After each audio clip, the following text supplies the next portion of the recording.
Friends, இந்த முதலீட்டுக்களம் பதிவில் நாம் பேச போகிற தலைப்பு டிஃபென்ஸ் பிஎஸ்யூ பிரைவேட்டைசேஷன்.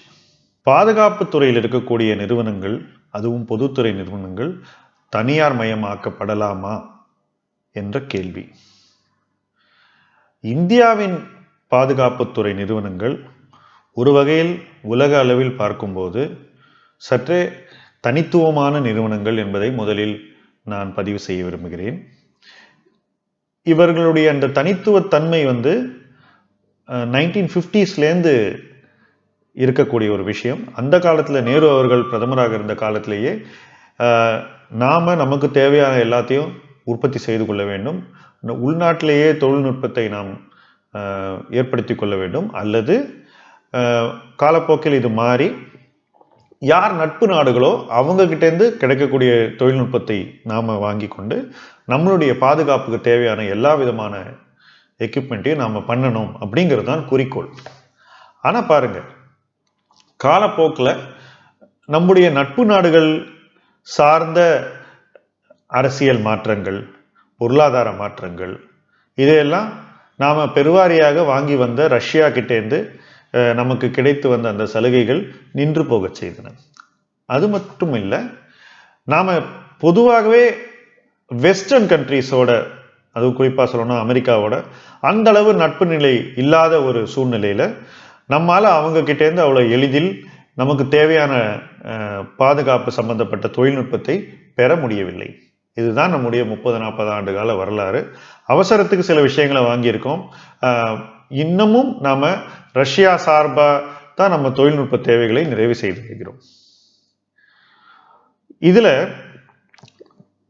நாமளே எல்லாத்தையும் செய்திக்கக்கூடிய அந்த ஒரு செல்ஃப் டிபெண்டன்ஸ் நம்ம அச்சீவ் பண்ணுமா அப்படின்னு பார்த்தீங்கன்னா நிச்சயமாக செய்யலைங்கிறது தான் உண்மை. உலகிலேயே இந்தியா தான் நம்பர் 2 இம்போர்ட்டர், அதாவது இறக்குமதி செய்யக்கூடிய நாடுகளில் 2ஆம் இடம் உலகத்தில் இந்தியா வகிக்கிறது. அதுவும் டிஃபென்ஸ் எக்யூப்மெண்ட்டுக்கு மட்டும் இந்த புள்ளி விவரம் பொருந்தும். உலகிலேயே அதிகமான பாதுகாப்பு சம்பந்தப்பட்ட எக்யூப்மெண்ட்டை இம்போர்ட் பண்ணுற கண்ட்ரி சவுதி அரேபியா. அவர்களுக்கு அடுத்தபடியாக இந்தியா இருக்கு. அது மட்டுமல்ல, யார்கிட்டேருந்து சவுதி அரேபியா இம்போர்ட் பண்ணுறாங்க அப்படின்னு பார்த்தீங்கன்னா பெருவாரியான நிறுவனங்கள் வெஸ்டர்ன் கண்ட்ரீஸில் இருக்கக்கூடிய தனியார் நிறுவனங்கள்.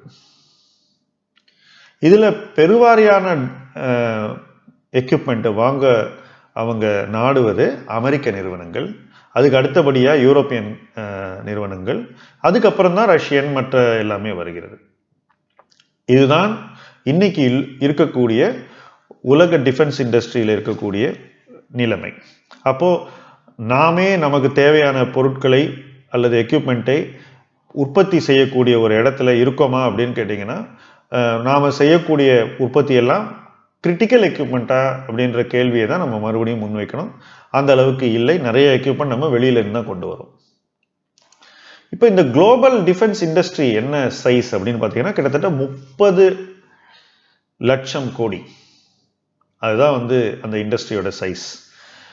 அதை நீங்கள் பார்க்கும்போது அது ஒரு பெரிய சைஸு. அந்த ஒரு சைஸான இண்டஸ்ட்ரிக்கு நாம் என்ன பண்ண முடியும், அந்த இண்டஸ்ட்ரியோட நாம் எப்படி இணைந்து பணியாற்ற முடியும் அப்படின்ற ஒரு கேள்விதான் இப்பொழுது நம் முன்னாடி இருக்க வேண்டும். இன்னைக்கு கிட்டத்தட்ட ஒரு 42 இந்திய நிறுவனங்கள் டிஃபென்ஸ் சார்ந்த ஏற்றுமதி செய்ய துவங்கி இருக்கிறார்கள். அப்போ நாம் இங்கேருந்து நிறைய விஷயங்கள் வெளியே அனுப்புகிறோம்.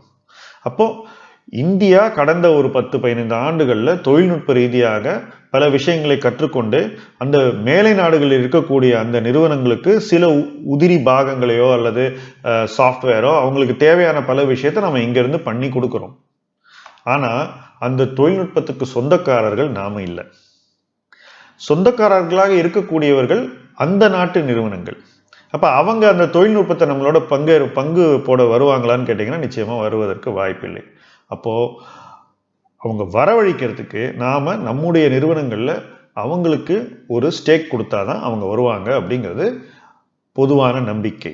அதுவும் உத்தரவாதம் கிடையாது அவங்க வருவாங்கன்றது. ஆனால் வரலாம் அப்படின்ற ஒரு இடத்துல தான் நாம் இருக்கோம்.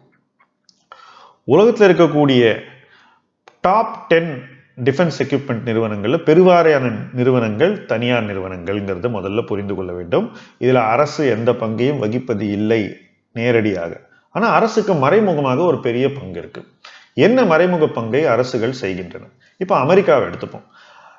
உலகத்திலே இருக்கக்கூடிய top 2 defence companies American companies. In fact top 5ல அவங்க ஆதிக்கம் தான் இருக்கு. Number 1 American company Lockheed Martin என்று சொல்லக்கூடிய ஒரு அமெரிக்க நிறுவனம். நம்பர் 2 நமக்கு ரொம்ப பரிச்சயமான ஒரு பெயர் போயிங் நிறுவனம். ஸோ இந்த 2 நிறுவனமும் அமெரிக்க தனியார் நிறுவனங்கள். இந்த நிறுவனங்கள் உற்பத்தி செய்து உலகம் பூரா டிஃபென்ஸ் எக்யூப்மெண்ட் விற்கிறாங்க.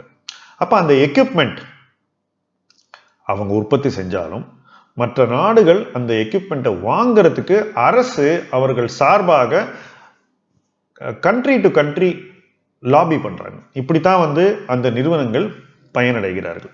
இதுதான் நடக்கிற விஷயம்.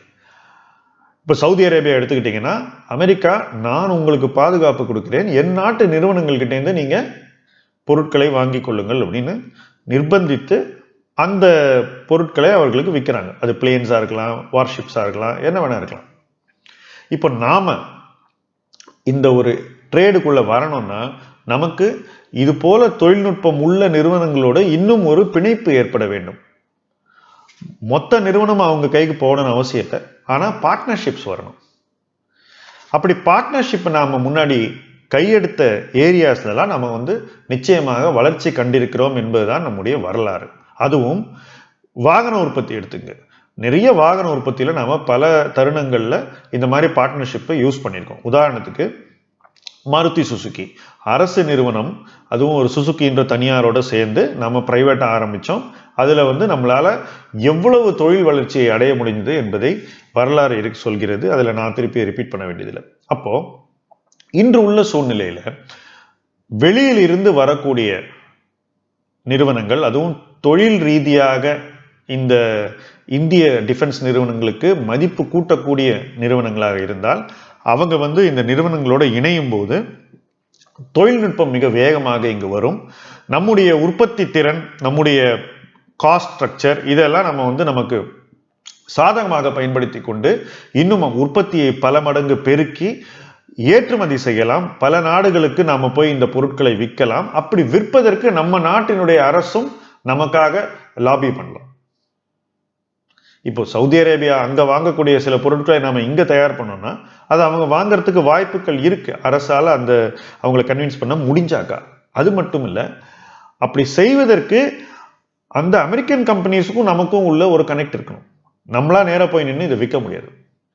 இதுதான் பிரெஞ்சு கம்பெனிக்கும் பொருந்தும், யூரோப்பியன் கம்பெனிஸ்க்கும் பொருந்தும், எல்லாருக்குமே பொருந்தும், ரஷ்யன் கம்பெனிக்கும் இது பொருந்தும். ஸோ யார் வாங்க போகிறார்கள் என்பது நமக்கு தெரியாது. ஆனால் சில நிறுவனங்களை நாம விற்க போகிறோம் என்பதை மட்டும் அரசு இப்பொழுது முடிவு செய்திருக்கிறது.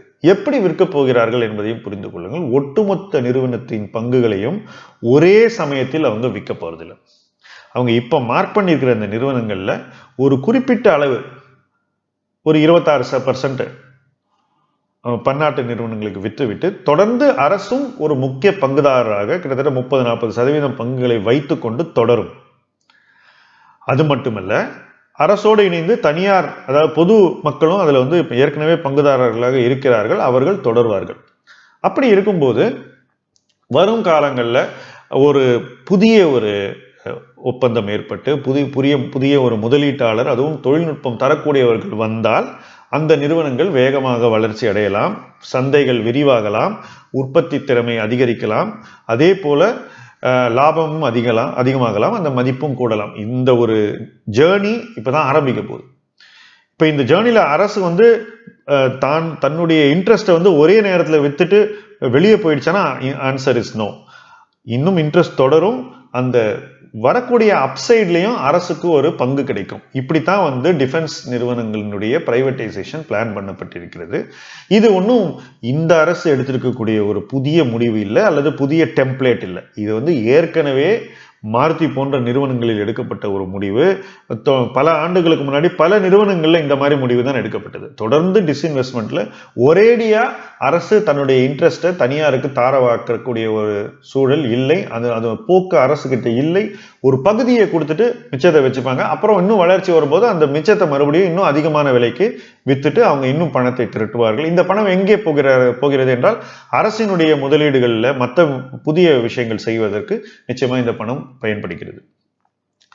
கவர்மெண்ட் டிஃபென்ஸ் பிஸ்னஸ்ல இருக்கணுமா அப்படின்னு நேரடியாக இருக்கணுமான்னு கேட்டிங்கன்னா, உலகத்தில் இருக்கக்கூடிய ட்ரெண்ட்ஸை பார்க்கும்போது அரசினுடைய பங்கு அந்த ஃபாரின் அஃபேர்ஸ்லையும் அந்த மாதிரியான லாபியிங்லையும் தான் இருக்க ஒழிய டைரக்ட் ஓனர்ஷிப்பில் அரசுகள் இருந்து அதிகம் சாதிக்கப் போவது இல்லை. ஒருவேளை அரசு ஒரு சின்ன முதலீட்டாளராக வரலாம். இப்போ இன்னைக்கு இருக்கக்கூடிய அமெரிக்க சூழ்நிலையில் இப்போ போயிங்கோ லாக்ஹீட் மார்ட்டினுக்கோ இருக்கக்கூடிய பெரிய ஒரு சிக்கல் வந்திருக்கு இல்லையா இந்த கோவிட்னால. அப்போ அந்த ஒரு சந்தர்ப்பத்தில் அரசு ஒரு முதலீட்டாளராக இந்த நிறுவனத்துக்குள்ள போகலாம். அதாவது அந்த மேனேஜ்மெண்ட்டும் கவர்மெண்ட்டும் ஒத்துக்கிட்டா கொஞ்சம் பணம் போடலாம். ஆனால் அந்த பணம் ஒரு நிலையான பணம் இல்லை. இந்த பிரச்சனையிலேருந்து அந்த கம்பெனி வெளியே வந்த உடனே யூஎஸ் கவர்மெண்ட் மறுபடியும் அந்த பங்குகளை விற்று விடுவார்கள். ஸோ அரசு பிசினஸ்ல தொடர்ந்து நிலைப்பதில்லை. அதுவும் வேர்ல்ட்ல இருக்கக்கூடிய நம்பர் 1 நம்பர் 2 நிறுவனத்திலேயே இதுதான் அமெரிக்க அரசினுடைய போக்கு என்றால் அப்போ நம்ம என்ன பண்ணணும், நம்மளுடைய எண்ணங்களை எப்படி மாற்றி அமைத்துக் கொள்ள வேண்டும் என்பதை நாமே தீர்மானித்துக் கொள்ளலாம். ஸோ டிஃபென்ஸ் இண்டஸ்ட்ரியில இருக்கக்கூடிய அந்த வாய்ப்பை நாம பயன்படுத்துவதற்கு நமக்கு தொழில்நுட்பம் தேவை, நமக்கு பார்ட்னர்ஷிப்ஸ் தேவை, நமக்கு புதிய மேனேஜ்மெண்ட் டெக்னிக்ஸ் தேவை, பண முதலீடு தேவை. இது எல்லாமே கொடுக்கக்கூடியவர்கள் வந்தால் இங்க இருக்கக்கூடிய நிறுவனங்கள் பல மடங்கு பெருசாக முடியும். அது மட்டும் இல்லை, அப்படி அவங்க இங்க வரும்போது அவங்களுடைய மற்ற தேவைகளுக்கும் இங்கேருந்து சோர்ஸ் பண்ணணும்னு நினைப்பாங்க. நீங்க 80களில் இங்கேருந்து உலகத்தில் இருக்கக்கூடிய நிறுவனங்களுக்கு கார் உதிரி பாகங்களை இங்கேருந்து உற்பத்தி செய்வோம் அப்படின்னு சொன்னாக்கா யாராவது இதை நம்பி இருப்பாங்களா? ஆனா இன்னைக்கு உலகத்தில் இருக்கக்கூடிய எத்தனையோ வாகனங்களுக்கு நம்முடைய உதிரி பாகங்கள் போகின்றன. பல சென்சிட்டிவான காம்பனன்ட்ஸை இங்க பண்ணி நம்ம எக்ஸ்போர்ட் பண்றோம். இதை நம்ம சாதிக்கிறதுக்கு காரணம் அந்த பார்ட்னர்ஷிப்ஸ். அந்த ஒரு டச் பாயிண்ட் வந்தாதான் அதுல இருந்து நம்ம தொடர்ந்து வளர முடியும். அப்படித்தான் இந்த டிஃபென்ஸ் பிரைவேட்டைசேஷனை பார்க்கணுமே ஒழிய இதனால் வரக்கூடிய உடனடியான நிதி பயன்களை வச்சு நம்ம பார்க்கக்கூடாது. ஏன்னா அந்த மல்டிப்ளையர் எஃபெக்ட் எப்படி இருக்கும்னாக்கா நம்ம நிறுவனங்கள் புதிய விஷயங்களை கத்துக்கிறது, புதிய பார்ட்னர்ஷிப்ஸை நாம ஃபார்ம் பண்றது, நமக்கு ஆன்சிலரியா இருக்கக்கூடிய நிறுவனங்கள் அவங்களுக்கு ஆன்சிலரியா இருக்கக்கூடிய நிறுவனங்களோட இணைய துவங்குவார்கள். இவங்களுக்குள்ள ஒரு புதிய பரிவர்த்தனை நடக்கும். அதுல நிறைய வாய்ப்புகள் நமக்கு கிடைக்கும். ஒவ்வொரு வாய்ப்பாக நாம பயன்படுத்தி அதுல நம்மளை ப்ரூவ் பண்ணிக்கிட்டு அடுத்த இடத்தை நோக்கி போகணும். இப்படி மல்டி டைமென்ஷனலாக நாம நம்முடைய தொழில்களை வளர்த்து கொள்வதற்கு இந்த முதலீட்டு பார்வை உதவும். அதைத்தான் நான் உங்களுக்கு இந்த இடத்துல பதிவு செய்திருக்கிறேன். தொடர்ந்து முதலீட்டு களம் பாருங்கள். இது உங்கள் களம். இது போல பல துறைகளில் இருக்கக்கூடிய பல முக்கியமான நிகழ்வுகள் பற்றியும் ட்ரெண்ட்ஸ் பற்றியும் அந்த முடிவுகளுக்கு பின்னாடி இருக்கக்கூடிய அந்த காரணங்களை பற்றியும் அதன் நியாயங்களை பற்றியும் நான் உங்களுக்கு தொடர்ந்து சொல்வேன். தொடர்ந்து முதலீட்டு களம் பாருங்கள். இந்த வீடியோ பார்த்ததுக்கு ரொம்ப நன்றி. தேங்க்யூ.